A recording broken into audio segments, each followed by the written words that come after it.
folks, today I have Tim Marks. Tim joined BNI, what was about a month ago? Yeah. So it's been about a month, but you are also very accomplished in other areas. Right now you do solar, correct? Correct. But you're also an established author. And have you done motivational speaking and speaking on stage and things like that? Yes, We've sir. touched on About that. 18 years, yeah. Okay, so you're very accomplished in any field that you've seemed to tackle, which I respect about you. We have delved into many conversations about personality types, and it's just your personality type.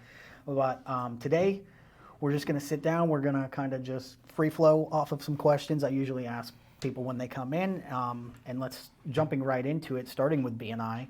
How has that experience been for you with BNI Cumulus? Well, it's been good. I really enjoy the association of like-minded people.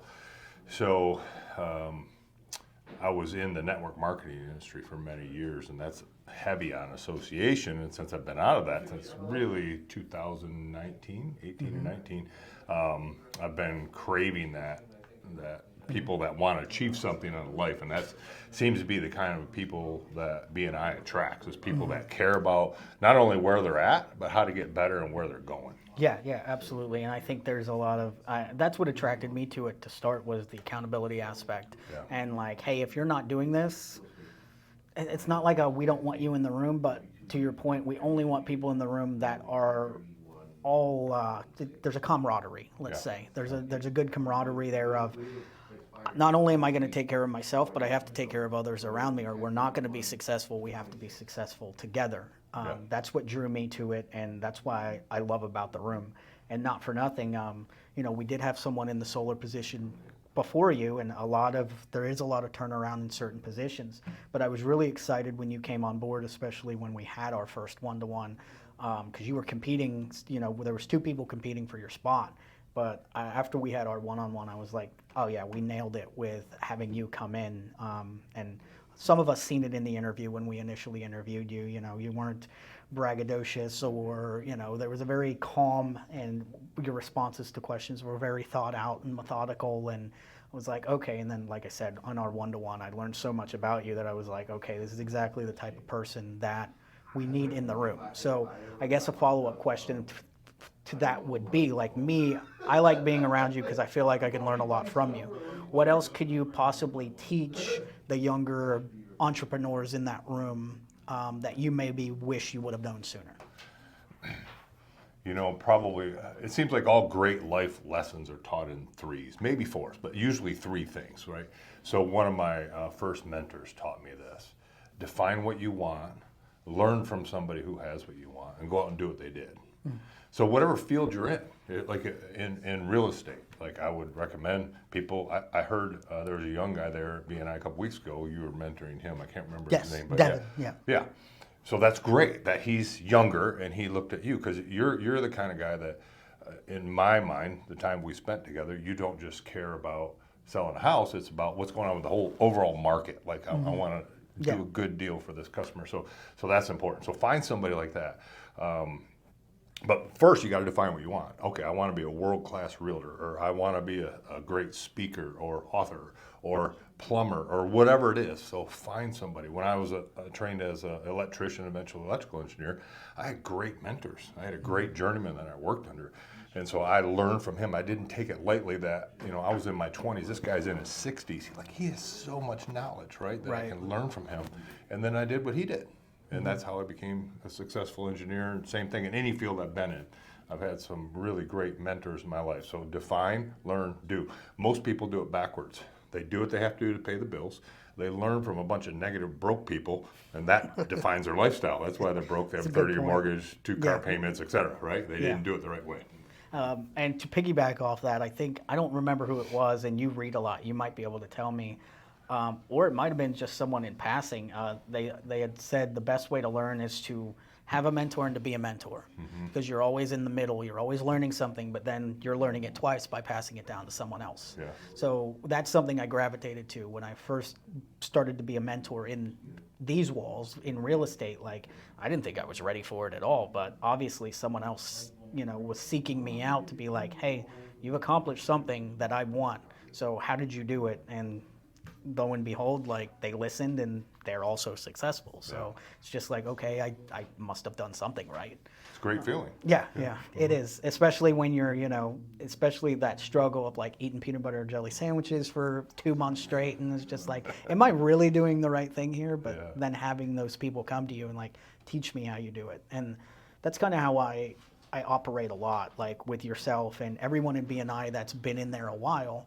I'm like, okay, teach me about BNI. Teach me how you've been successful here. Teach me how to run a successful chapter. I'm always asking questions, and I think that's the crux of obviously learning is always asking questions. And personality type, that is my personality type. I'm just going to question everything. Yeah, that's good. And it's not mine, so I had to learn that, right? Sure. My personality type is, hey, I know everything. Don't confuse me with the facts. I know how to do the best, which is totally wrong. So learning starts with humility. You got to say, there's no possible way you can know everything. No. And when you get to that point, when you're really a lifelong learner, it'll change your life. Yeah, and I think it's great that BNI, that's our philosophy. And didn't you touch on that last week or the week before, was the lifelong learning? It was actually somebody before me did. I did. Oh, okay. I did recognition. Oh, yeah, you did do recognition. Okay, well, let's recognize that you did recognition. It was and because of your public speaking background, I feel like when you stand up, like, obviously your demeanor, but people listen to you and you know how to relay and convey a message, which I think is super important. So with some of that, like, what would you say to, in your one-on-ones, what do you say to some of the younger entrepreneurs through BNI? How much FaceTime have you had with our chapter?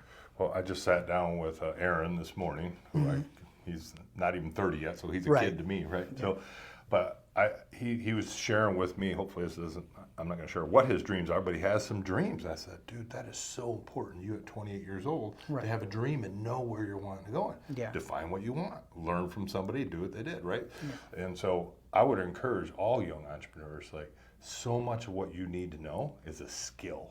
It's not a natural born. We're born with our natural temperament. But I saw a thing by Zig Ziglar many years ago, and he went through all these different attributes of a great leader: integrity, great attitude, all these things. All of them are skills. They're all things that they're either a skill or an attitude that you can learn. So be encouraged. Just because the world's falling apart around you doesn't mean you can't stand up and do something great. Right. And I've had a one-on-one to Aaron as well, and we're not. The age gap isn't very big, but he actually was very kind enough to say, like, text me afterwards. He's like, thank you so much for the wisdom you bestowed upon me. And I'm like, dude, I'm not that much older than you.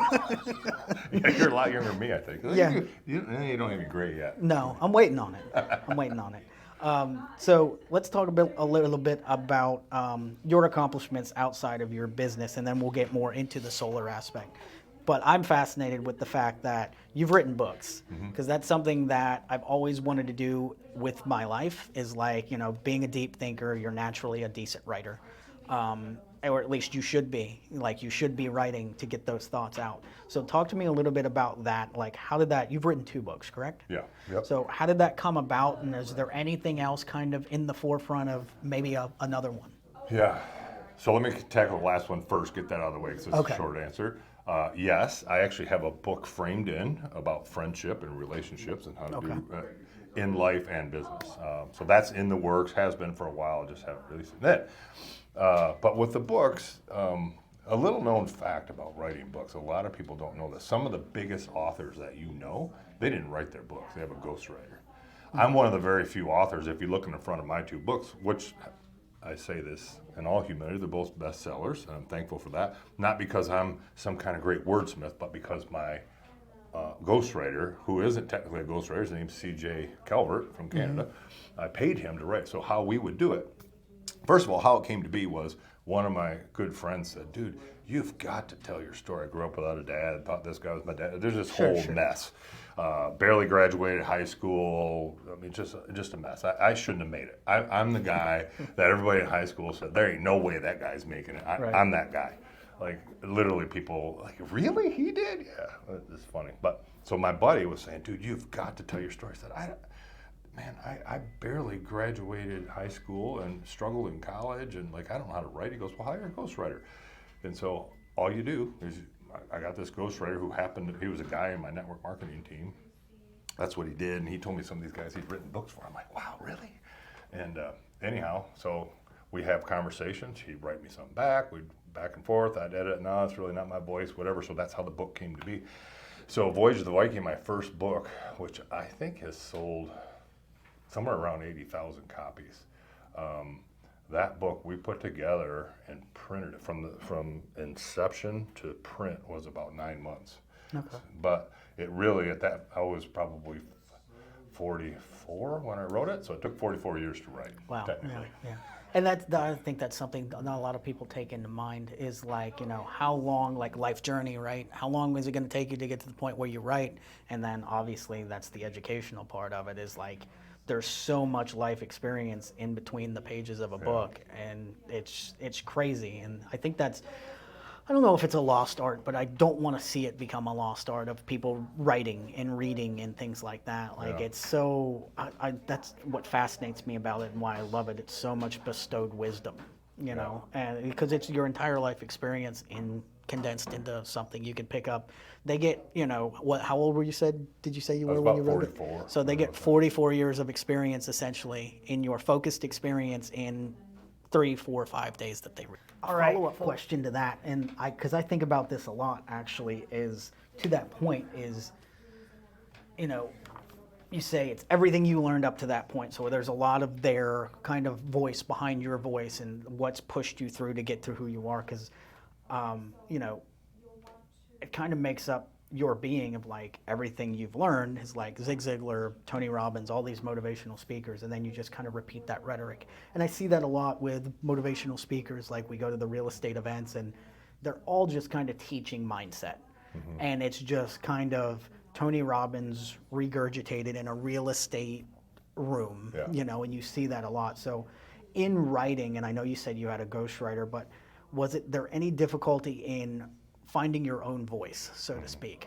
Yeah, very difficult. And CJ, my writer, he would tell you this, how do I say it? He had a pretty high opinion of me. I was his mentor. And so he would say things about me that I would never say about myself. Sure. I mean, you would say, dude, this guy's bragging, right? So that took some time to get through and pick up that voice. And then the pendulum probably swung too far the other way where, believe it or not, every person struggles with self-image. So I still, bringing up some of this junk, we'll call it, lessons, whatever, stories, it hurt, right? Some of the stuff was hurtful from my childhood. So bringing some of that up took the pendulum too far the other way. Sure. Went beyond humility and actually false pride and oh, poor me kind of stuff. So it took some time to dial it in. And then when we finally got the first draft done, we had a couple really also best-selling authors. They both read it. And they said, man, ready to be checked for grammatical stuff. It's good. That's good. Yeah. How was it, you brought up a good point, how was it kind of, because not a lot of people do this, like my personality is naturally introspective, and I struggle with that all the time because it's very hard to sift through that. So I would put the word as cathartic. So how cathartic was it to write that first book and get through all of that within yourself and put it on paper? Well, again, here's the great balance between me and my writer, CJ, he was your personality. So he's a very detailed, melancholy, like he doesn't miss a lick, man. This dude's right. And I'm totally the other way. I'm ready, shoot, aim. So between the two of us, we made a good team, and I was able to push him. He was able to pull the reins back on me, Sure. So it was really a good teamwork. Every time you see somebody have any kind of success, they didn't do it on their own. Oh yeah, and I'm glad you said that because I had that conversation actually with my tattoo artist, believe it or not. We were talking about that years ago, and this conversation always sticks out to me. We had that conversation, and it hit me in that moment. I was like, chances are you should be a good person because nobody helps an asshole. You didn't make it, that you didn't get there on your own. And right. People that are really successful, most of the time recognize that, so they want to turn around and help, and they want to turn around and raise people up, and they're like, hey, we have to be a team here. I have to turn around and help the people behind me, because if you did make it there on your own, like, kudos to you, but I don't want to get into the too murky of waters of saying, how are you able to do it on your own without cutting corners and without screwing people over? Like, is there a reason you're by yourself at this point that you've done it alone? But to to your point, is like there's got to be camaraderie, there's got to be teamwork. Yeah. I'm glad you mentioned the powerful choleric, melancholy thing, because that's me and that's Ian and I. That's my broker and I. He's very much like you. He's very like powerful choleric, do, and I'm just like, hey man, let's think about this a little bit. Like, just give it a minute, and let's see if we can plan this out a little bit. So I think it's definitely a great team dynamic. Yeah, for sure. One cool quote on that. I originally heard from Zig Ziglar. I don't know who said it first, but I'll give him the credit for it. If you see a turtle sitting on a fence post, he didn't get there by himself. Yeah, it's a good one. Yeah. So solar work. How long have you been doing that, and how did you find yourself in that industry, and what has it done for you? Like, why is it kind of still a passion that stuck with you? Yeah.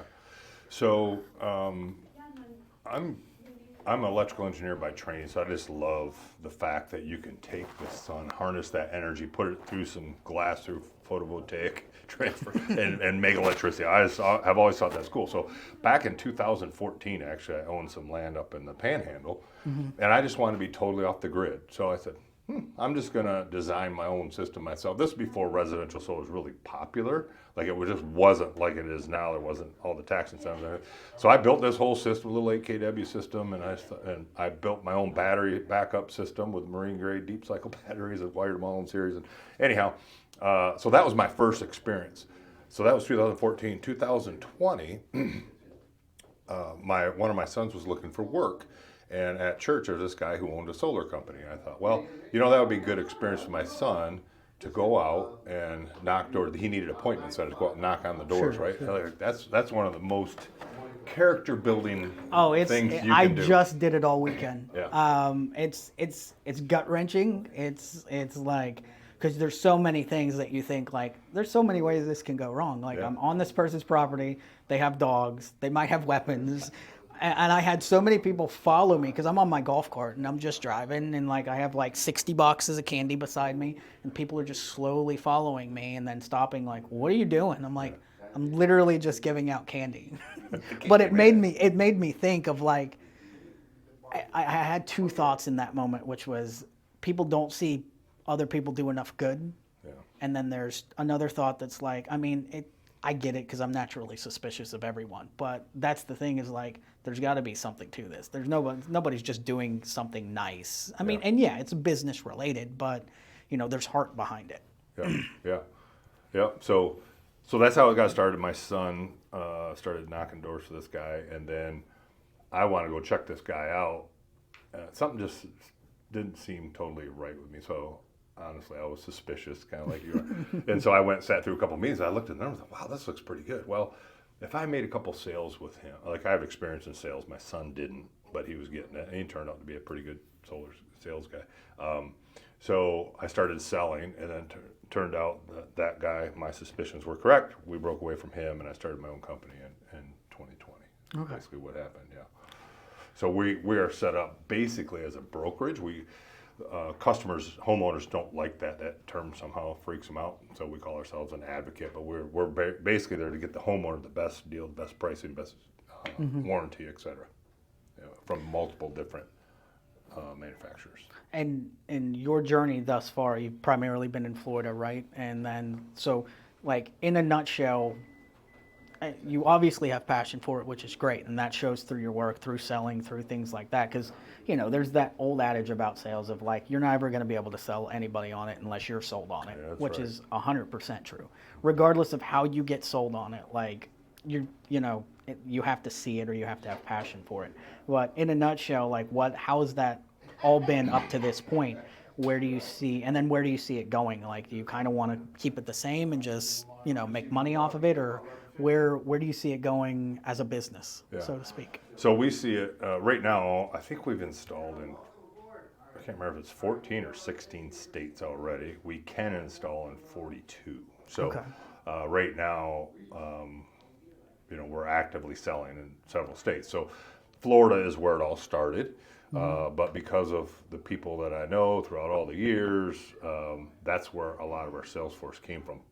I haven't gone to anybody and asked them if they want to sell solar with me. They've called me and said, "What are you doing?" Well, that's the best thing you can get, right? Like Yeah. I would love people to start calling me and give me those come list me calls. I know it'll happen eventually in like a Yeah. year, 2 years. I'll start getting those It calls, happens. but I heard about it when I was getting started in sales. I Yeah, hear yeah. these stories like, I don't know. And then it does. Like literally, I've had guys text me, dude, you're an entrepreneur. I know you're doing something. Tell me what you're doing. I want to, be in business with you. So I've had some of those great experiences. And so if you pour into people, it reminds me of Zig Ziglar's statement, you can have everything in life you want if you'll help enough other people get what they want. yeah, and I love that quote. And, it's it's so that true. giver's gain mentality, but Yeah, it's totally. also, I think it's, when it comes to investment, I think that's the riskiest investment you're ever going to make. And I think that's why I like it, is because you can invest in business, you can invest in stocks, bonds, real estate, but the riskiest and most fulfilling investment is investing in someone else. Yeah. Because you're investing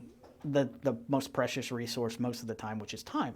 Yeah. And, you're investing time in someone else. You're giving them your time, and you're trying to build something with them.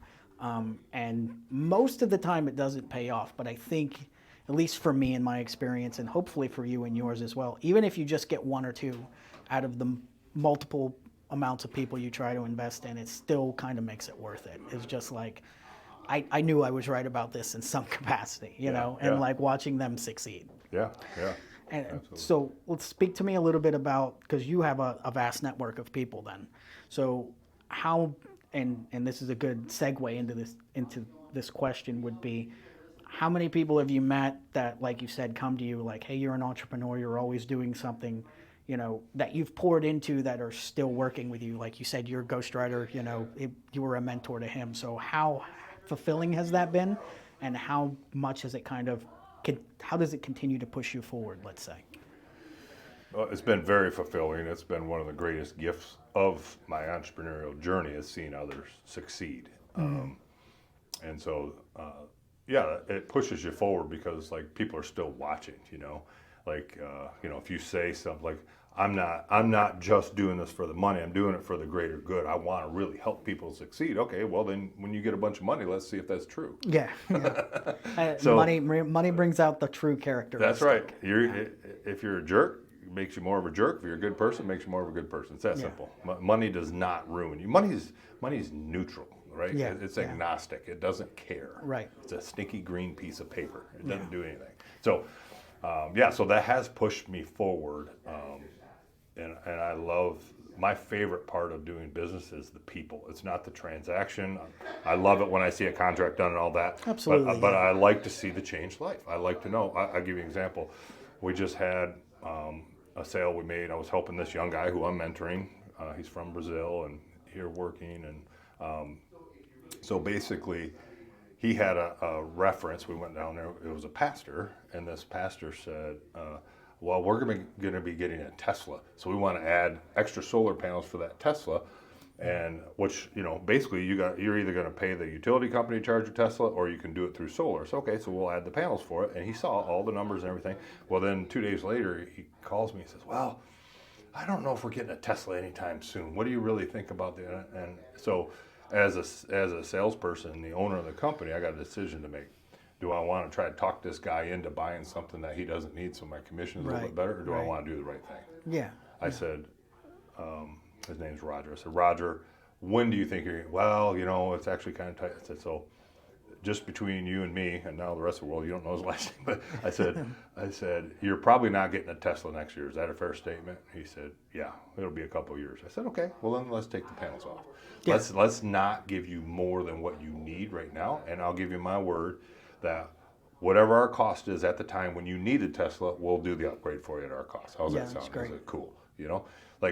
I think, number one, do the right thing because it's the right thing. Yeah. Not expect anything in return. Always take but the high I road. know just because I've seen it enough. If I do the right thing by him, he'll tell somebody else, you know how this Tim Marks guy treated me and he took care of me, and I'll get, And if I don't, that's okay. I still did the right reputation. thing. Yeah, I reputation. gotta look at. I'm accountable to my God, and I gotta look myself in the eye in the mirror. Yeah. What's the quote I like is, an honest man's pillow is his peace of mind. That's right. Yeah, Yeah, and absolutely. I love that quote because it's so true. And it's just do the right thing. And to that point is, you know, we were talking about money bringing out certain characteristics, because it really and truly does. And, you know, it's a very interesting thing of like, even people that seem humble or have false humility sometimes is, you know, money still brings out the worst in their character. And I think, you know, people that don't check that at the door, or at least don't surround themselves with other people that are accountable to tell them like, hey, you're kind of being a jerk right now, or whatever, it runs rampant. The one thing that comes to mind is the psychoanalysis of, you remember the TV show Breaking Bad? Mm-hmm. So it's the psychoanalysis of a Walter White-like character. If he's just a decent guy, but he's a good guy that never got the chance to do bad things. Mm. So then when he gets that chance and he feels the power from that, it's corrupting. And, you know, nothing bad can't be corrupted. Only good can be corrupted. So that's something that I look at, and money definitely does that. Yeah. Unfortunately. Yeah. Unfortunately, it does. Yeah, if gone unchecked. That's why you need a mentor. Yes. I've had my mentor say to me many a times, dude, give your head a shake. Look how you're thinking. Yeah. You've been in St. Cloud for how long? A couple years. So something I ask everyone when they come in here, just because it's all about St. Cloud, because that's our local community. That's what we're trying to pour into with BNI Cumulus and things like that. What are some of your favorite spots in St. Cloud? Well, we actually like the downtown area. Yeah, it's I think pretty cool. Yeah, it is. We just went down there and bought some records the other day. I can't remember the name of the record. Batch of Music. Yes. Do Great guy. they have He T-shirts? knows everything about music. It's awesome. The T-shirts that are in there, I did them. Oh, really? Yeah. Oh, cool. When I still printed T-shirts, and he still comes to me for shirts. He won't go anywhere else because I go in there all the time. You know, Bob and I know each other on a first name basis. Yeah. He was the second person. I don't have his interview up, but he was the second person to do this with me, because I actually went into his store and interviewed him for probably like an hour and a half, and we just talked music the whole time. Very knowledgeable, that guy. Yeah. He's great. Bob's awesome. But I'm glad you've gone in there, because not a lot of people, one, they don't even know it's there. Yeah. And two, he doesn't do any advertising. It's all word of mouth. Yeah. So, and he's only open on the weekends. So Yeah. I'm glad you are one of the people in St. Cloud that have gone in there. Well, and my two boys. Two of my boys went in there. So when was it? It was Saturday. Our two boys, when they came back with these albums, like, wow, sweet. They said, you got to see this place. It's this. It's that. So my wife and I went out and run some errands. I said, let's swing by that record store. She said, cool. We were there for 45 minutes just shooting the breeze with them. And we ended up buying, I don't know, 3 or 4 records. So it was cool. I've been going in there for probably, I started going in as soon as he moved locations, because he used to be on Pennsylvania. And it was right after COVID that he moved. And then since I've been going in there, I probably have 60, 70 records now in my house. But I mean, Bob's a super cool guy. You go in there enough, you become like family. He treats you like family. And then when he's got stuff, I'm like, because I'm one of the idiots that walks in there around holidays. I'm like, what new Christmas stuff you got? And he's like, just take the Christmas stuff. That's funny. Yeah. Anywhere else? So, well, we used to live up north side of St. Cloud, right by Lake Nona, so Cyril's Drive. So my favorite place to be in St. Cloud is anywhere away from Narcoossee. That's the new OBT. Yeah. Oh, it's crazy. Yeah. So we just like it here down in, we'll call it Central St. Cloud or whatever. Mm-hmm. Though technically last year where we lived, it was St. Cloud. Here it just seems a little more family oriented. And I think part of that, my view of that is because of BNI. I've met some local business owners, and I understand who's doing what and can refer people. You know, all that helps. So we really like it. They're kind of a small town feel, but it's not like massively small town. Right. And it's still to that point, like more southern St. Cloud, like in this area, the more south you get, where we would be in the manor, because you live a little closer to that area, if I'm not mistaken. Yep. So it still feels like rural. Yeah, Alligator. So it still feels pretty rural until all of the new houses go in anyways. Yeah, that's right. I mean, it still feels like, hey, there's woods around, there's lakes here, things like that. And then, of course, you still get the downtown feel, and then you travel 40 minutes in any direction, and you're in craziness. You know, Disney one way, or the ocean, the airport, and then east would be the ocean. Mm-hmm. So I still love that St. Cloud, and I love that people coming in still refer to it as, oh, it still feels like a small town to us. You know. Yeah. And I've tried to point that out to some people, especially locals that have grown up here. It's like, guys, some people are coming in from cities, large cities, or, you know, bigger towns. Is like, this still feels small to them because they're just not used to a downtown area with not much there. Yeah. And I'm glad you brought that up too, because downtown was not as nice as it is now. Like, let's just put it that way. It's Yeah. it's still structurally relatively the same as it's been since the town was built, but it wasn't as kind of a happening of a place. Like, there wasn't as many events. You got the monthly market that goes down there. Have you been to the monthly market? We have that. When is So, it? so it's, I want to say, the first Wednesday of every month. Oh, Like, so I it's might coming be up. mistaken. So I think there's one on November 14th and December 13th, are the two by the end of the year. Don't quote me on that. Sorry if that's wrong, but I'll Look it give up you those. online. I'll give you those dates. There was just one last week, I think. I Okay. think it's usually the end of the month, but I think since it's the end of the year, they're doing it closer Gotcha. because they have like the parade coming and things like that. But the monthly market's great. It's all, local vendors selling smaller goods. Cool. And they do up pretty much 3 streets, and they block it off, and it's really cool. And then you'll have the drop. Have you done the cloud drop for New Year's Eve? So they'll drop the cloud with live music for New Year's Eve, and then of course they'll have the Christmas parade around the beginning of wow. December as well. Very cool. Yeah, so there's a lot going on, and they're adding more and more, and they've revamped a little bit of it. Obviously, City Hall just got a facelift and all that stuff. But anything else? You a fisherman? I Is love there to anything fish. else? Yeah, I have not fished here yet. So we live on a canal that goes out to Alligator Lake, and I've heard there's great bass fishing there. I just haven't yet. I'm actually an offshore fisherman. I lived in Cape Coral most of my life, so most of my Florida life. 2004, I bought a house down there, so I've done a lot of offshore fishing. But I grew up bass fishing in Michigan, so that's kind of how it is here, right? So Yeah. So I'm looking forward to doing some of that. I heard there's great bass fishing here. Yeah, We did a little plenty bit of on our options. lake up north, huh?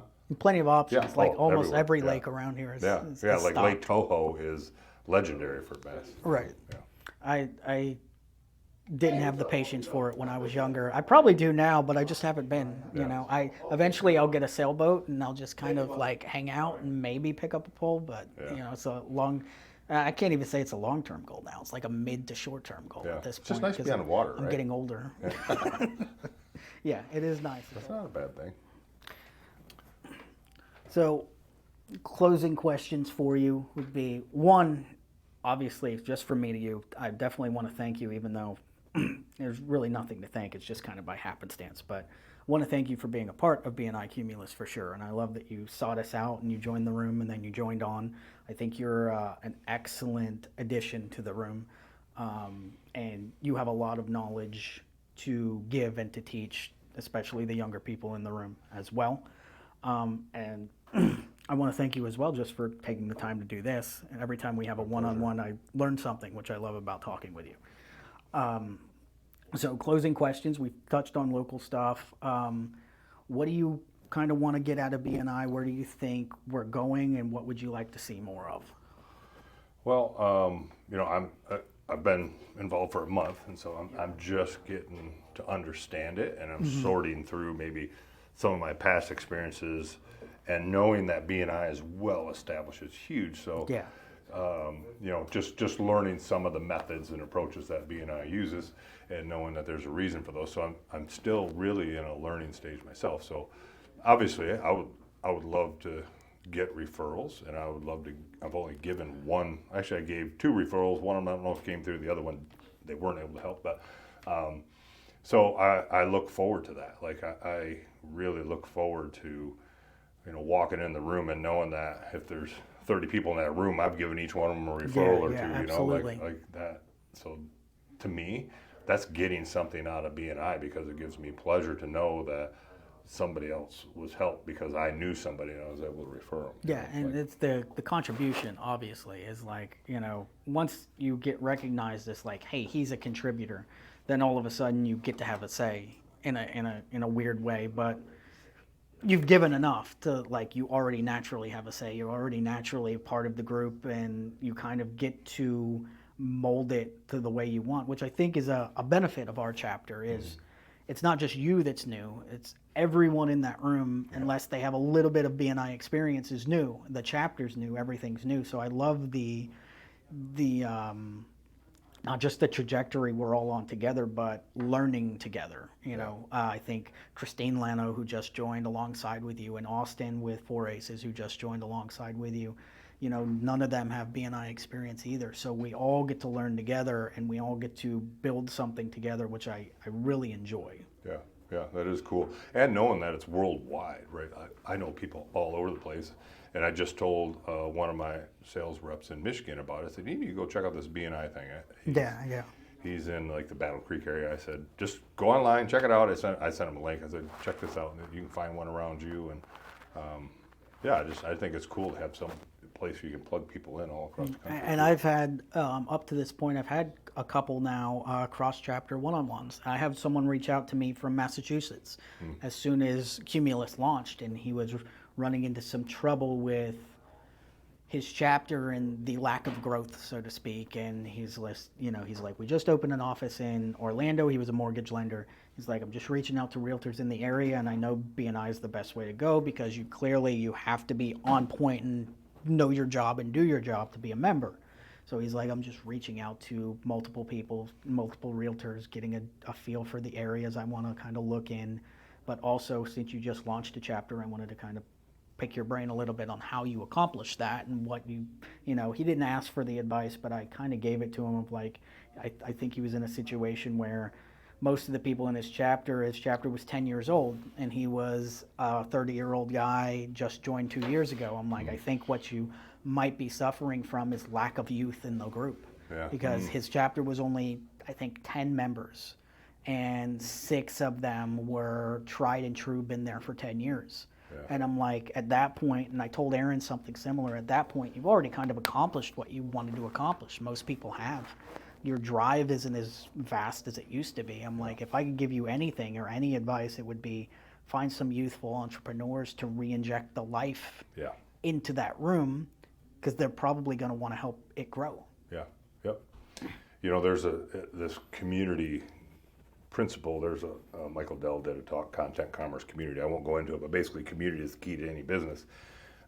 And in networking, we call people huggers. That they would just like to be around a group, just to be there, just to get a pat on the back and say, hey, how you doing, whatever. They don't really ever care if they make any money or move the ball forward. They're huggers. They want to come there every week and get a hug and talk to somebody.